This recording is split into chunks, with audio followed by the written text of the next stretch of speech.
So I only get a hot take to say that Overwatch, for any and all of its flaws, routinely knocks it out of the park with its character design. I can and do criticize Overwatch for a lot on this channel, but I'm not just a hater. I can give credit where it's due, and when it comes to Overwatch, I'm firmly of the opinion that Blizzard's character designers are maybe the single biggest reason why this game still has a community at all, in spite of the rest of the Overwatch team's efforts.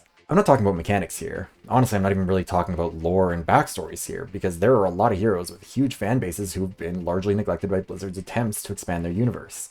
We're talking about the work that goes into conceptualizing, designing, rigging, animating, and voicing the characters. The kind of things that we might not be consciously critically considering when we're looking at Overwatch's heroes, but that still massively influence how people connect to the roster. Now, I know that in a lot of my videos, I kind of bury the lead in terms of what the video is actually about. You know, like how this one was really about anger management and problem solving, or how this one was really about the challenges involved with trying to turn data into something usable, or how this one was about... no, that one was just about my blood feud with whoever's running contenders. In this video, I'll be upfront with you. This video isn't just going to be exploring what I consider to be good character design in Overwatch and how it helps to carry the game as a whole, but also what good character design means in the broader context of games and our online content creating culture, both in terms of how we talk about characters as well as how we represent ourselves online. Before we get fully into it, I want to acknowledge this is the first time I've done a premiere on this channel, so if you're watching along live, hello to you. This is a video I've been working on for ages, and I really wanted to watch it with you guys live to see your reactions to it. Today's also my birthday, so I'm being a little bit extra to celebrate. After this video's premiere is done, there's going to be a short channel update video published where I'll be debuting some new channel branding, talking a little bit about the direction of the channel going forward, and getting ready for my first ever YouTube livestream where I'll be playing Tears of the Kingdom.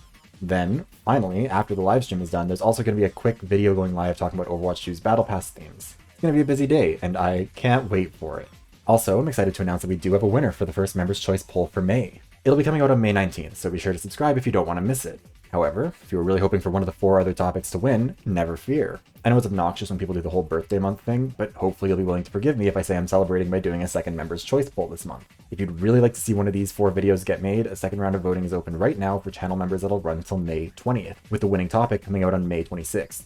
If you haven't already, you can grab a channel membership for $5 by clicking the join button below. Now, on to the actual topic. Part 1. The concept.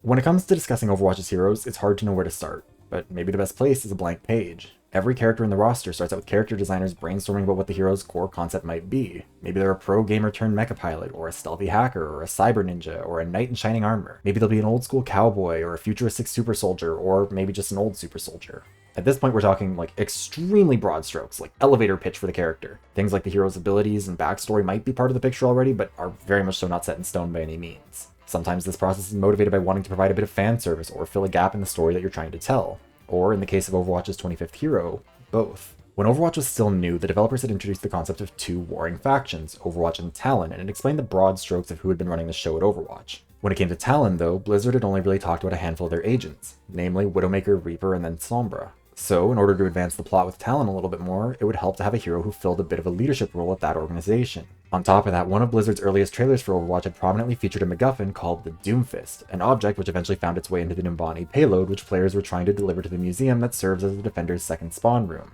Blizzard's developers have talked about how, at the start, the Doomfist gauntlet was mostly just a prop until the fans latched onto it, and it eventually became a good way to kill 2 birds with one Doomfist-shaped stone. Other times, a character's core concept might be something that's developed independently of the game's existing universe or narrative. According to Blizzard, Lightweaver's character concept was heavily driven by Taki Tamuan, a Thai senior technical designer at Blizzard. Blizzard had decided to try to run with some sort of sci-fi druid concept that would heal with plants, but they were still in the early stages of the process when Taki pitched a series of Thai skin concepts for this new hero. This inspired the team to expand his core concept. Now he wasn't just a sci-fi druid archetype thing, but something heavily inspired by Thai culture. On top of that, it was decided that beauty was going to be a key part of this character design.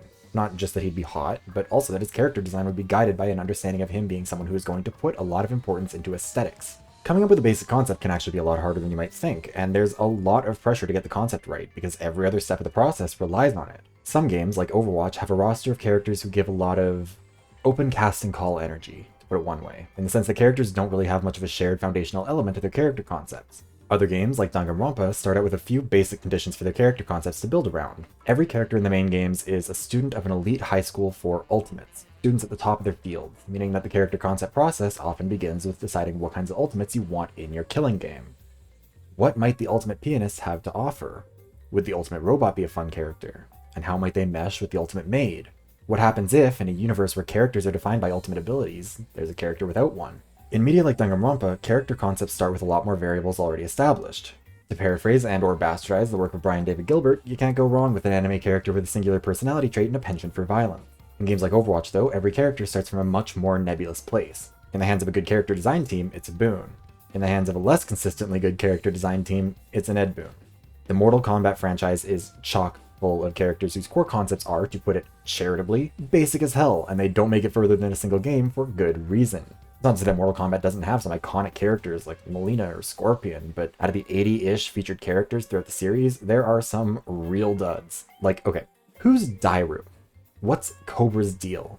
Chameleon was kind of a cool concept in theory, but did you also need Chameleon with a C? Su Hao is literally only remembered because he was such a god-awful concept for a character that even the game's developers have admitted the only reason he appeared in more than one game was because they'd committed to bringing everyone back for Armageddon.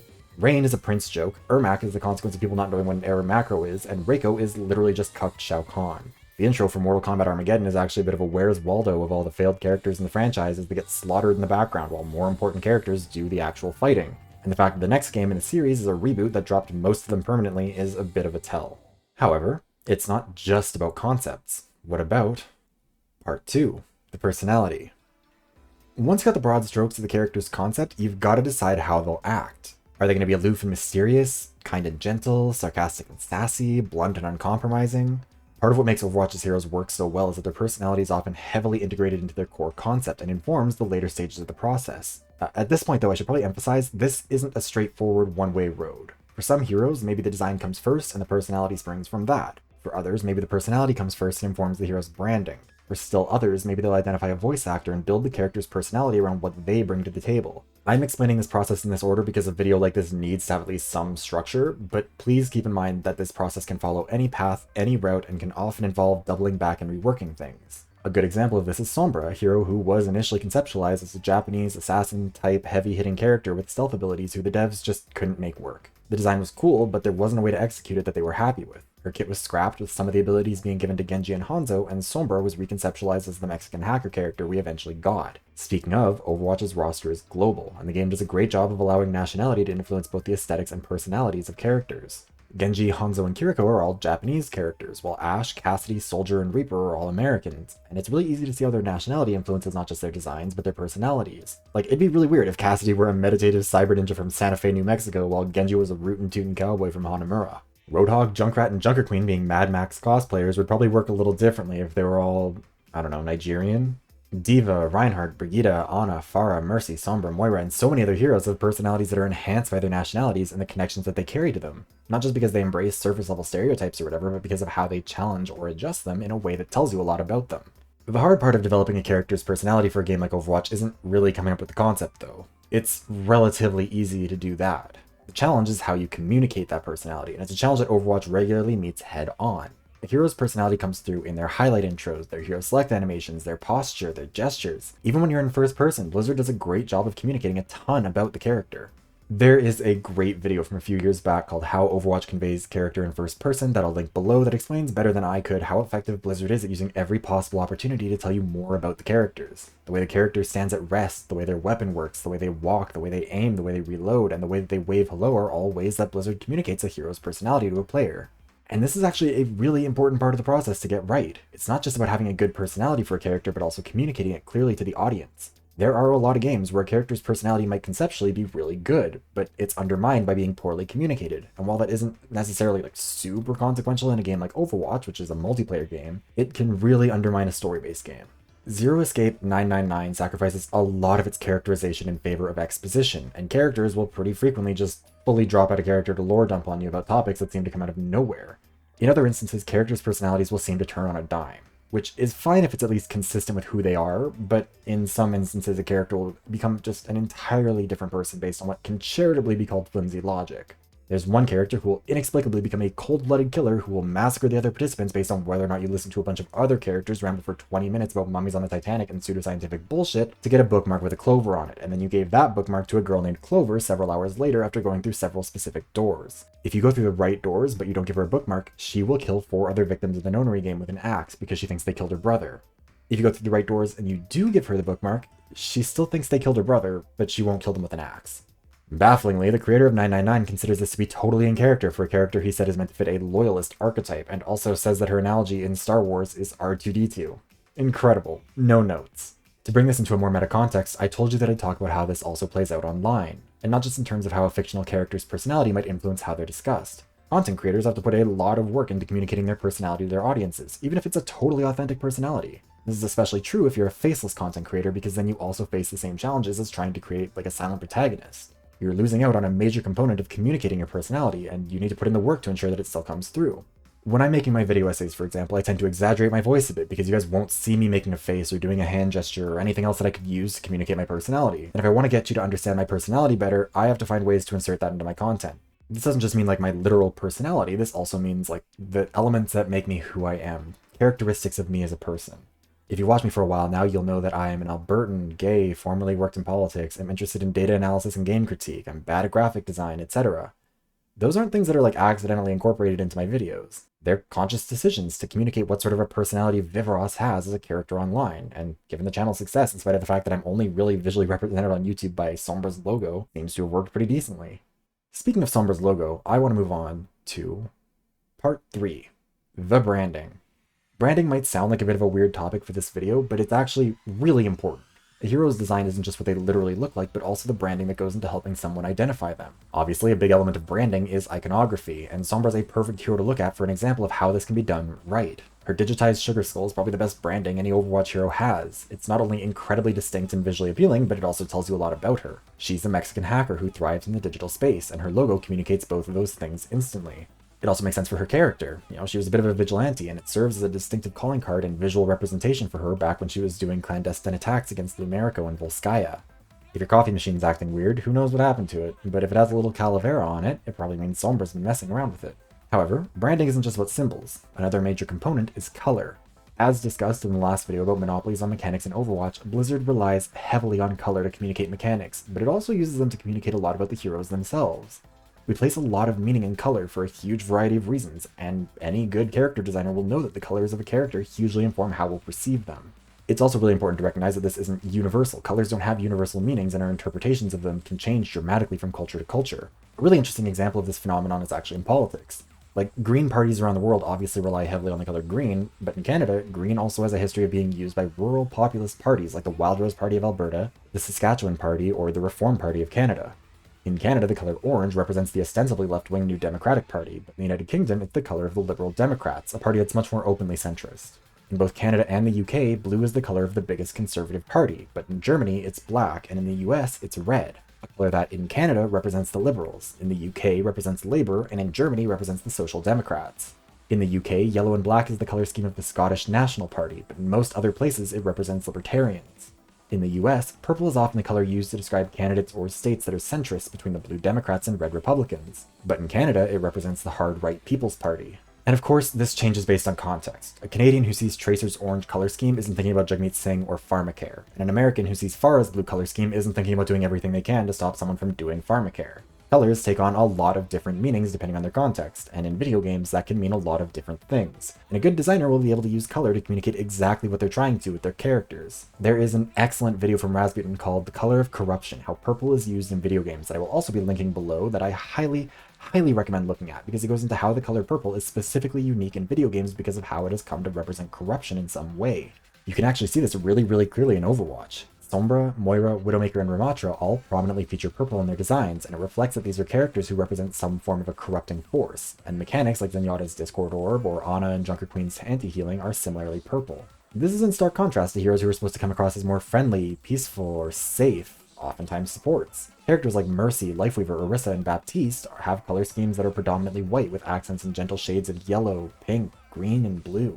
Echo is almost entirely white, reflecting that she's a blank canvas who can become anything, while Reaper is almost entirely black to reflect his darkness. Very edgy boy. Moira's combination of yellow and purple is a great way of communicating that she's straddling the line between support and corruption on a fundamental level, an unethical scientist who uses her corrupted nature to heal her allies. This isn't going to be comprehensive because we'd be here all day, but it's important to recognize both of these elements when we're talking about character design. The iconography associated with a character plays a big role in their memorability, as do their colors, and again, it's a sign of how much attention to detail Blizzard has when it comes to making their characters resonate with people. Another franchise that does this really well is actually the Mario franchise. Even if you haven't spent a ton of time playing Mario games, if I asked you to identify which characters are represented by these logos and colors, you'd probably be able to get at least a few of them, like maybe half of them pretty easily.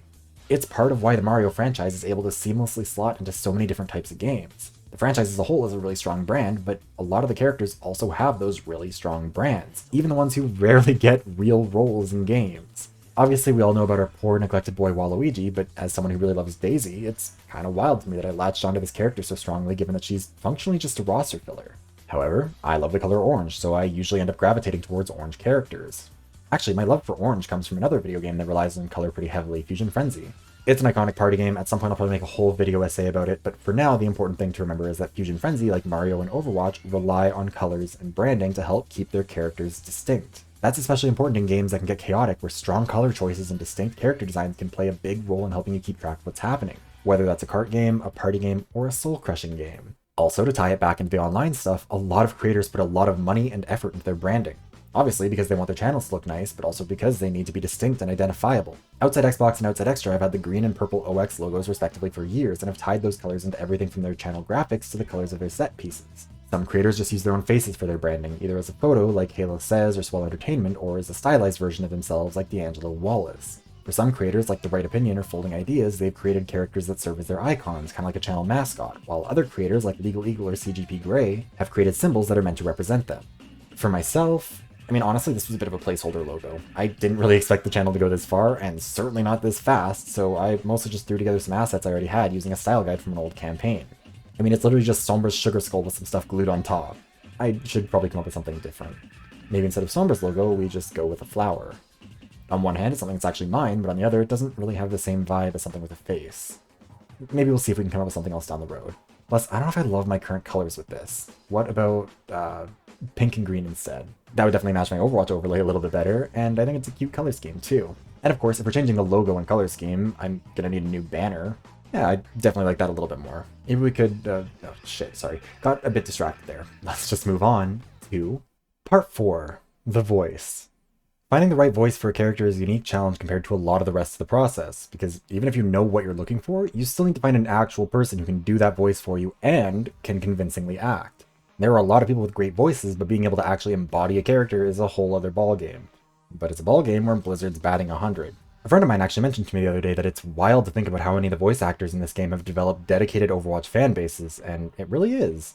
Some of the more famous voices already, like Matt Mercer, who voices Cole Cassidy, while others, like Symmetra's Anjali Bhimani or Sombra's Carolina Ravassa, were actors who got big breaks through their Overwatch roles. One of the more interesting stories about how a hero got their voice was the story of Aisha Salim, Ana's voice actress. Salim has worked with Disney for years as part of their Arabic dubbing team, and her company had actually been contracted to try and find a voice for Ana. According to Salim, after all the voices they had initially found and sent back to Blizzard were turned down, she decided to take a crack at it herself, and absolutely knocked it out of the park. Ana's voice, just like Cassidy's, Sombra's, Symmetra's, and everyone else's, are a huge part of what makes these characters work, and their ability to bring so much personality and depth to them is a key piece of the puzzle for how Overwatch's roster carries the game. Part of what makes it so impressive that Blizzard has managed to take nothing but W's in the voice acting department is that, like we've talked about, Overwatch's roster is international. And that means you need people who either naturally have accents and maybe even know multiple languages, or people who can really sell that they do. Sombra, Symmetra, and Cassidy all fall into the latter camp of heroes whose accents aren't shared with their voice actors. I mean, it probably isn't super surprising to you that Matt Mercer doesn't talk like a cowboy all the time, but both him and Anjali are Americans with American accents, and Carolina Ravassa is Colombian rather than Mexican like Sombra. In the former camp, you have heroes like Ana or Lifeweaver, whose voice actors are native speakers in their characters' native languages.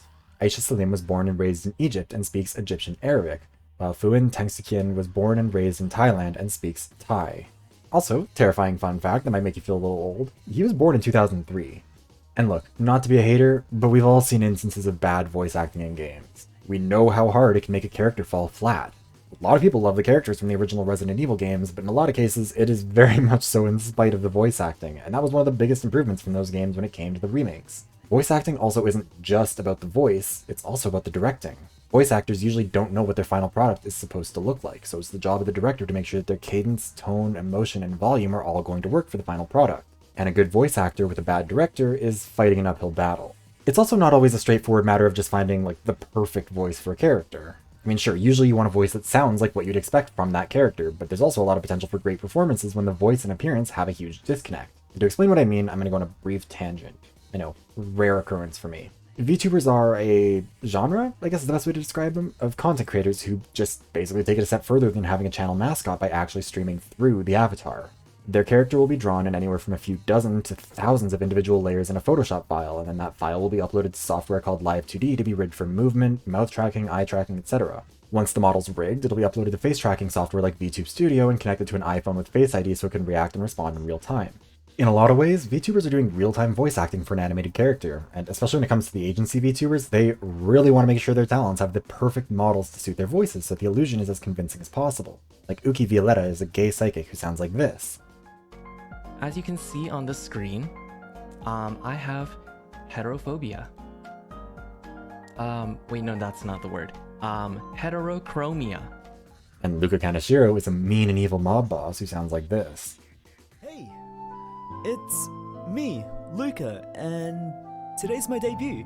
Luca who, you ask? Look at these nuts. Luca, shut up and tell the story! Okay.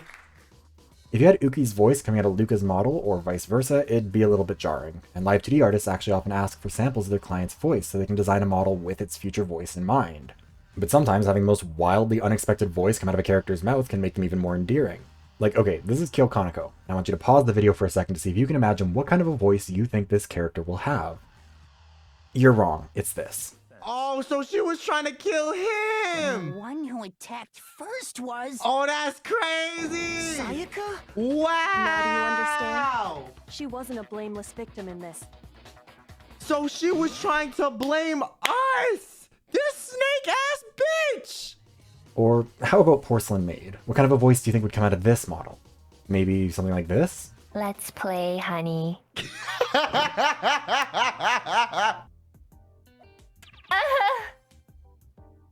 What the fuck was that? Stop! Stop! I'll never stop. Printer boy. Well, you're wrong. That's actually an entirely different VTuber named Anna Alouette. This is what Porcelain Maid actually sounds like. I refuse to say the word milady. You can't make me say milady. At the end of this collab stream, you will learn the ways of the milady. I will say ma'am, and you can't change it. And you might be thinking like, Viv, that's insane. There's no way that that works for people, but it actually does. It can be just as entertaining to watch a character who has the exact opposite of the voice you'd expect from them as it is to watch someone who is the perfect voice for the character, because there's just something really entertaining about the absurdity of it all. In fact, Overwatch actually has a hero who does this exact thing, and you might not even think about it. Wrecking Ball. Hammond, the hamster, speaks with little chirping sounds, which is mech then translates into spoken word in a deep robotic voice. Completely the wrong voice for a tiny hamster, but perfect for matching the absurdity of the character design. Now, we've talked about a lot of elements of character design, but somehow we've managed to get 20 to 30 minutes into this video, depending on my editing, without actually getting to part 5, the design. Up until this point, we've been talking a lot about the setup stuff that comes with trying to design a character. The kind of thing that you can throw on a whiteboard while you're brainstorming ideas about what might be cool for a character to have, or do, or be. However, at some point, pen must touch paper, or I guess Apple Pencil must touch iPad, or Wacom Pen must try and touch a Wacom tablet, but it doesn't work, so you need to get a replacement, and 4 to 6 weeks later a Wacom Pen will touch a working Wacom tablet. I don't know if I'm pronouncing that right. The character needs to actually be designed. What goes into that? Well, a big element of it is actually the silhouette, especially in a game like Overwatch where characters are pretty frequently being seen through walls and other objects as their silhouette. There are a lot of really iconic characters in media that you can identify based off of just that, some of whom have such distinctive silhouettes that the average person off the street could probably identify them, like, I don't know, Pikachu. Whether we're talking about Samus Aran or Lucario, Junko Anashima or Zagreus, the Heavy or a Borderlands Psycho, a lot of work goes into making sure that a character's silhouette can be immediately recognizable. The silhouette of a character is defined by their actual shape and size, obviously, but also how they're posed. A lot of the characters in Overwatch share very similar body types to one another, but you're rarely going to confuse Symmetra for Widowmaker or Cassidy for Baptiste, because their posture and animations are totally different. Actually, you know what, before we go any further, I need to get this off my chest. I don't think I love having this little flower as my speaking icon thing. It's cute, I'm definitely going to keep it in the logo, but I think I need something with a face. Actually, maybe while we're working through the section, I'll see if I can apply this to some sort of an avatar for the channel. Anyways, that's a pretty fundamental part of good character design, coming up with a silhouette that's easily identifiable. The most basic way to do this is give the character some wild proportions. Characters like Roadhog and Winston can rely on their body alone to set them apart from the crowd. But if we're talking about characters with relatively normal-ish proportions, we've got to get creative. A character might rely on an iconic hairstyle to set them apart like Lucio, or a unique accessory like Mercy's wings, or a distinctive piece of clothing like Sombra's jacket. Now, for our purposes, I don't really want my speaking icon character thing, I don't know what the right word would be, we'll go with that I guess, to have a bunch of accessories or anything, so wings are probably out of the question. I like to keep my speaking icon also pretty small, so this will probably just be like a headshot, but if we do this, then you can see a bit of a wild hairstyle and a collar of some sort, which I think we can fill in with something interesting down the road. Moving on, character designers also have to decide how they're going to actually implement some of the stuff that they cooked up in the planning stage. Like, okay, Sombra's a hacker whose main color is purple and her logo is a digitized sugar skull thing, but how do we actually implement that? Well, in her base design, Sombra's color scheme is actually pretty monochromatic purple, with a few accents of light blue and gradients on her tights, arm cover, sleeve things, and gun. The clothes are designed to look digital, with the skirt of her jacket stylized to look like a motherboard, and her skull shows up on the side of her gun. For a hero like Doomfist, things go in a very different direction. His gauntlet is a non-negotiable element of his design, and rather than relying on a strong color scheme like Sombra, Doomfist's design is more subtle when it comes to the colors, that all the attention goes to that gauntlet. Moira's core concept of a hero who gives and takes is part of why her color scheme is defined by purple and yellow, but she very much so leans into the taking rather than the giving. Her right hand is larger than her left, with longer nails and a purple tint compared to her more healthy, natural, smaller left hand. The left arm is also covered by a lab coat while the right arm is exposed, revealing that the whole arm is unnatural. Scientists and experiment as two sides of the same coin. Bastion is supposed to be a killing machine who's overcome his programming to become the kind of innocent creature that wanders around with their bird friend like Snow White, which poses an interesting challenge, especially since the deadly Bastions are also still going to be part of the game in event modes. Well, what if you paint him white instead of the orange or purple that the evil Bastion units tend to use? Oh, and definitely change his lights to blue instead of red. A glowing, unblinking red eye doesn't scream robot friend as much as it screams singularity. In trying to apply this to the character design stuff that we're working on for my speaking icon, what are we working with? Well, the new color scheme is pink and green, but I actually really like this neon effect on black. Maybe if we go with a design that's primarily black, but with a strong pink and green accent, we'll get some good results. When it comes to the hair, I'm personally the kind of homosexual who uses drugstore bleach as therapy, so I'd kind of like for my character to have that same hair. As far as the face goes, honestly, let's just keep it simple. The main thing is the eyes. Since we do have two primary colors in my color scheme, we could go with heterochromia, but I think that's a bit much for what we're going for here. As much as I love little unhinged character design, I think we'll just settle on green eyes. This is supposed to be a channel avatar, not a Ruby character. Speaking of Ruby, let's talk weapons. Now, I don't think my channel avatar needs a weapon since he isn't exactly moving all over the place, and I'm legally not allowed to use lethal force in the comment section, but Overwatch heroes definitely do need weapons, and each one is an integral part of their overall character design. And sure, this is part of their kit, but it's also part of their design. Genji's shurikens, Widow's rifle, Sombra's machine pistol, Reaper's disposable shotguns, Lucio's sonic amplifier, all of them play a major role in the character's visual identity. Ruby, for the unfamiliar, is a 3D anime by Rooster Teeth where all the characters are basically assigned a color at birth and are usually associated with some sort of a fairy tale or fictional story. Ruby is red, Weiss is white, Blake is black, Yang is yellow, etc.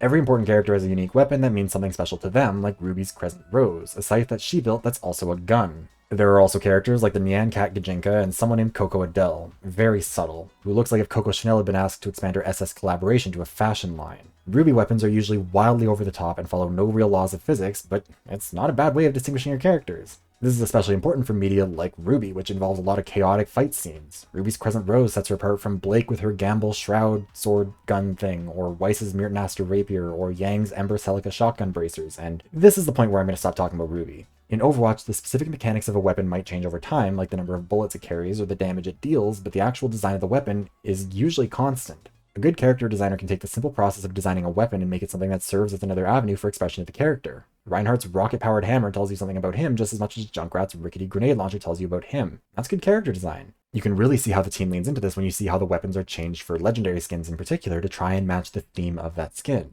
Now, I know this has been a long video, but we're almost done. Time for the final section, and I promise to keep it short. Part 6. Bringing them to life. Once an Overwatch hero is designed, you need to actually transfer it into the game.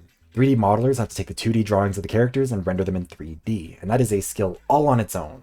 Thankfully, Overwatch's designers will be designing their characters with 3D in mind, but there are a million nightmarish examples of why translating 2D to 3D is not a straightforward process, and at least half of them are in the original Sonic movie trailer. Once an Overwatch hero is finished being turned into a 3D character, next comes one of just a long list of hard parts: animation. Now, I am not an animator, and that should be painfully clear if you've watched any of my videos and seen me relying on the same 3 stock transition animations that came with my off-brand video editing software, but I have watched enough Noodle videos to know it's really hard. Even when a character is just standing still, you still need to set like a breathing animation for them of some sort, assuming that they breathe, that is. Roadhog's breathing animation is a bit exaggerated to reflect that he's not only a bigger guy, but also that he has issues with breathing thanks to the damage he sustained back in his terrorist days in the Australian outback and the gas mask that he wears to protect himself. Widowmaker, by contrast, has a very subtle breathing animation, fitting for a character whose in-universe explanation for being blue is that her heart rate is so slow that her blood is blue?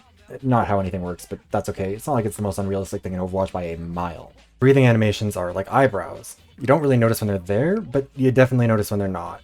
Then you need to figure out the physics for the character's model, particularly their clothing and hair. When it comes to clothing, you need to decide how flowy the fabric is going to be. Is it going to be rigid and maintain its shape like Sombra's jacket, or is it going to be loose and flow like Mercy's and Symmetra's fabric strap thing that I don't know the name for? Same goes for hair. Should it be a structured hairdo like Sombra's that moves a little but still maintains its shape, or should it flow freely like Widowmaker's ponytail? Another big challenge of this is facial expressions. There are a lot of little nuances to a human face that can be hard to communicate clearly even when an animator is operating in the medium of like an animated short where the camera can swoop in to get up close and personal right when you know a character is about to try and convey a complicated emotion with their expressions. When you're designing a model for in-game use, you need to consider what expressions are necessary to communicate and how to make them clear. Are they sad, angry, embarrassed, flustered? How dynamic do you need their face to be? Should their eyes stare straight ahead at all times? Or should they be reactive and follow where the character is looking? How about their mouth? Are they going to just keep their mouth closed 24/7? Or are they going to be lip-syncing along with their lines? And of course, you have to figure out how they're going to move. For an Overwatch hero, that means animating their movement in every direction that they might go, and at every speed they might go in those directions. The fun thing about animation is that it's just full of secret body horror, and if you want to learn more about how animators are playing God on Old Testament mode with the human form, you should check out Polygon's video, How Devs Break Bones to Make Animation Feel Right, linked in the card above and the description below. But if you'd like the short version, here's the first 8 seconds of that video where Diva and Cassidy get turned into spaghetti. Hidden in some seemingly normal video game animations, there are single frames of body horror. They're called smear frames. Movement is really, really hard to get right, especially once you start incorporating the physics that we talked about before. Like, how strong should the physics be? What can affect your model's physics? If a character gets moved from one side of the screen to the other, should their hair react to that? How about their clothes? What should happen to them if there are multiple things trying to exert their physics on your character?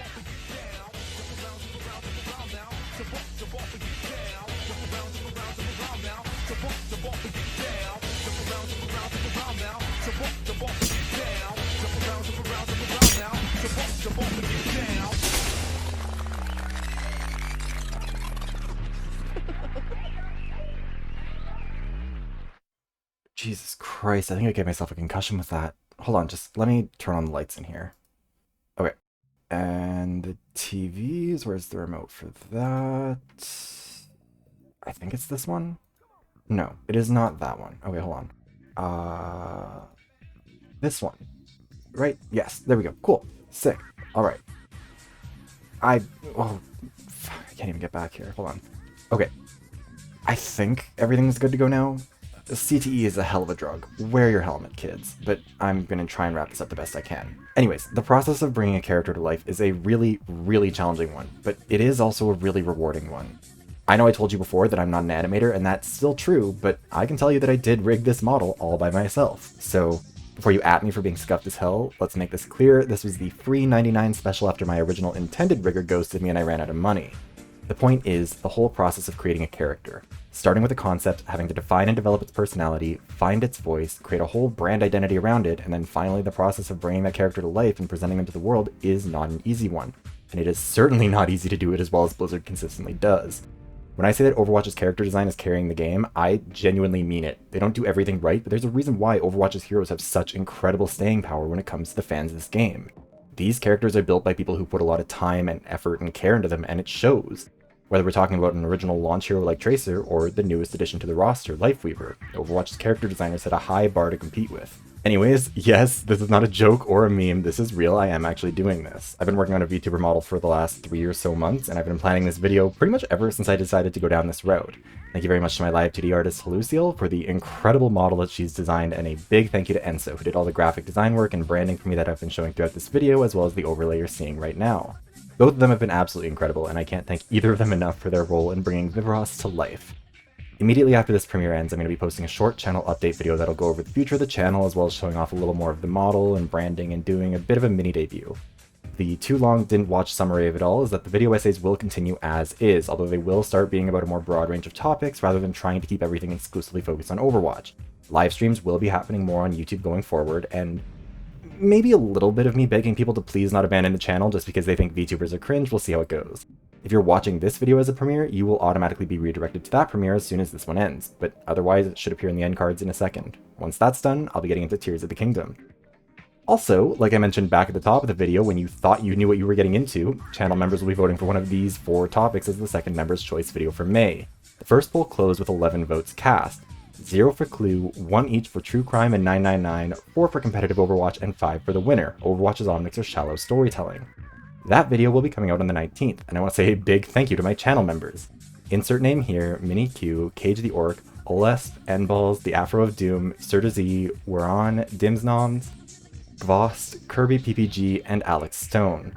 The second poll is live right now until the 20th, between the 4 losing topics, and the winner will come out on May 26th. You can vote for any of them, but if Clue gets 0 votes again, I will cry. If you want to make your voice heard in the Members' Choice poll, you can buy a $5 membership by clicking the join button below, which will give you access to a bunch of members-only perks like voting in those polls, shoutouts in videos, plus the new badges and a bunch of emotes. There's also going to be another video that'll go live either right after I finish my Tears of the Kingdom stream, or tomorrow depending on how long that goes, because I wanted to practice with the model a bit more, so keep an eye out for that. If you enjoyed this video, be sure to hit like, and if you don't want to miss the upcoming videos, be sure to subscribe. If you have any thoughts about this video, Overwatch hero designs, or my new look, be sure to leave those in the comments, but I am the birthday boy, so please keep it kind. Anyways, before this somehow manages to become even longer, let's put a bow on this thing that's been giving me stress nightmares for a month. And I hope I'll be seeing you soon.